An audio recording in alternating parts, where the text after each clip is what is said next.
Alors, aujourd'hui, je vais parler d'un film que j'avais réellement envie de voir depuis qu'on en a parlé. On m'en a parlé il y a longtemps d'ailleurs. D'ailleurs, c'est un peu con parce que je sais plus qui m'a parlé de ce film. Je sais même plus si c'est une connaissance du lycée, de l'école. Je sais même plus si c'est une connaissance du lycée, un ami, une amie ou ma meilleure amie qui s'appelle France, qui adore les films d'horreur comme moi. Je sais plus si c'est elle, enfin sauf que elle adore les films d'horreur, mais à la différence de moi qui aime les esprits, les démons, le paranormal et tout ce qui est étrange et les films d'ambiance et les films sur les légendes genre Bloody Mary et La Dame Blanche.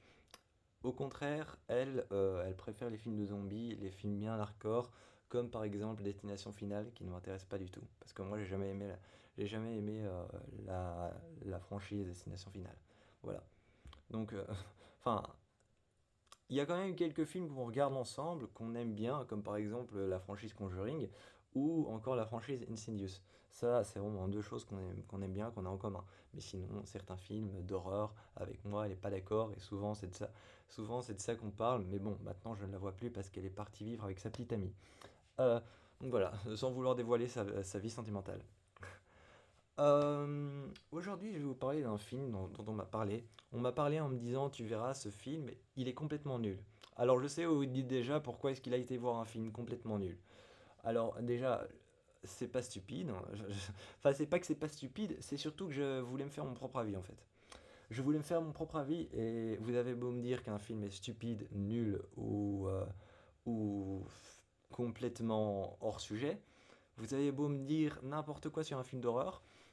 J'irai le voir quand même en fait, parce que je voudrais toujours me faire mon propre avis par rapport à vous. Euh, donc il s'agit du film Men. Il s'agit du film d'horreur Men, qui a été réalisé par Inhalation, par les producteurs et réalisateurs de Inhalation et Ex Machina, que je connaissais déjà.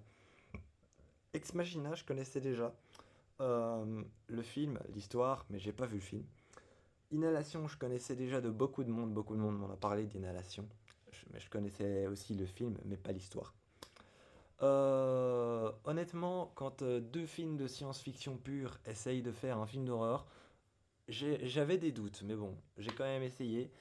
Honnêtement, je vais vous le dire tout de suite, c'est complètement nul. Je vais vous le dire tout de suite, c'est complètement nul. C'est l'histoire. Alors, c'est l'histoire de Harper, une femme, qui, après avoir vécu un drame personnel, part à la campagne, à la campagne anglaise afin de se refaire de se refaire une vitalité, quoi, afin de se sentir mieux. Elle part là-bas toute seule et elle emménage dans un château géré par un homme étrange qui a certaines règles. Et elle vit là-bas avec lui, mais finalement, elle s'entend relativement bien avec lui, ça va, il n'y a pas trop de disputes ou de choses qui partent de travers. Elle s'entend relativement bien avec lui, elle gère plutôt bien ce qu'on doit respecter là-bas. Et en fait, il y a une étrange... au début, elle a une étrange sensation que quelque chose l'observe dans la forêt. Au début, c'est juste une étrange sensation, et tous les jours, elle va voir un pont. Tous les jours, enfin c'est plus un tunnel en fait, c'est plus un tunnel qu'un pont. Mais tous les jours, elle va voir, parce qu'on ne sait pas s'il y a quelque chose qui passe au-dessus. Le film mène, tous les jours, elle va voir ce tunnel. Et tous les jours, elle va crier son nom au travers du tunnel.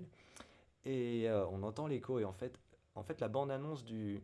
J'ai déjà entendu des bandes-annonces répétitives, comme par exemple celle du film Antebellum. Celle du film Antebellum, qui est un film génial. Antebellum est un film génial. Et en même temps, il a été créé par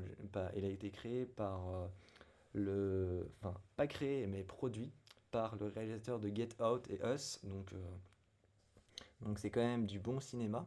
Jordan Peele, qui a aidé deux réalisateurs à créer Antebellum. Et Antebellum a une bande son qui est répétitive, qui, qui est toujours sur toujours sur le même cycle en fait.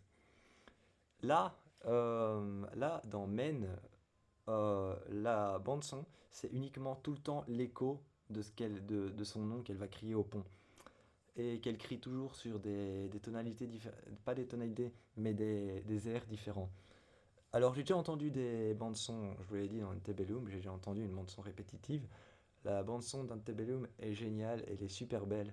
Il faut l'écouter, vous mettez Soundstark Antebellum Movie, vous allez voir, la bande son est magique, elle est géniale, elle vous prend au trip et elle fait très peur.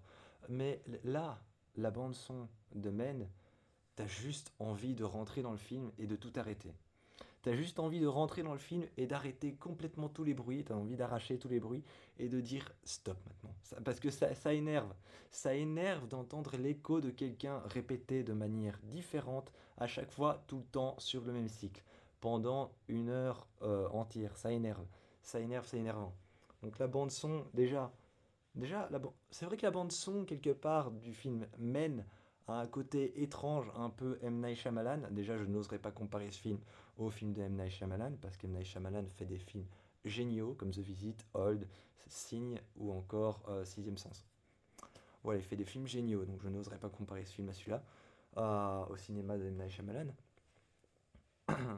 Donc, vraiment, la bande-son, j'avais envie de l'arracher du film, de la sortir. Euh, Ce film, honnêtement, je crois que je vais pas aller plus loin dans ma critique. Je crois que je vais pas aller plus loin dans ce que j'ai à dire, dans ce que j'ai à dire sur ce film. Les scènes n'ont aucun lien entre elles. Il n'y a pas de fil rouge. Il n'y a pas de fil rouge par rapport à l'histoire. Et ça, je pense que c'est parce qu'on a fait un drame personnel sur une seule personne qui ne concerne qu'une seule personne. Enfin, après tout, c'est mon simple avis, hein. Mais chaque moment qui est censé te faire peur ne fait pas peur. C'est juste un truc étrange où tu te dis, comme la personne dans le film, tu te dis, quoi? Et rien n'a de lien entre rien en fait dans ce film. Rien n'a de lien entre rien, c'est un peu chiant, c'est énervant, c'est voire même très énervant au bout du compte, à la fin du film, t'es là et à la fin du film, au bout du compte, en fait, il y a une créature qui apparaît, qui fait naître une autre créature avec un ventre de femme enceinte, et qui fait naître une autre créature. Et cette même créature, toujours avec un ventre de femme enceinte, sort de cette créature et accouche d'une autre créature, ainsi de suite, et ainsi de suite. Voilà, ça continue comme ça. Et cette scène, vraiment, je la voyais, j'étais là, oui, bon, vous nous montrez un monstre. Et alors? Mais quel est l'intérêt de le faire revenir encore et encore et encore?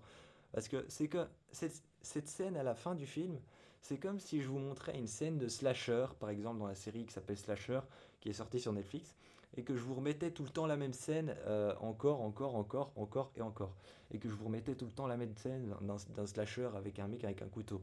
C'est comme si je remettais tout le temps la même scène de slasher. Voilà, c'est pareil, c'est comme si je prends Scream en exemple, c'est comme si je remettais toujours la même scène du début, encore et encore.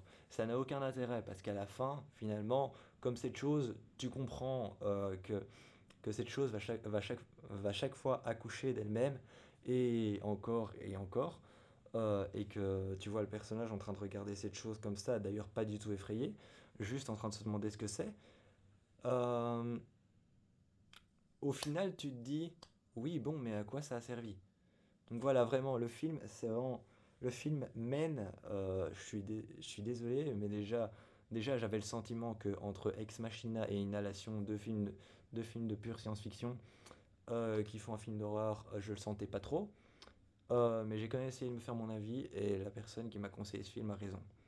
Il est inutile. C'est un film complètement inutile, donc essayez d'aller le voir si vous avez envie.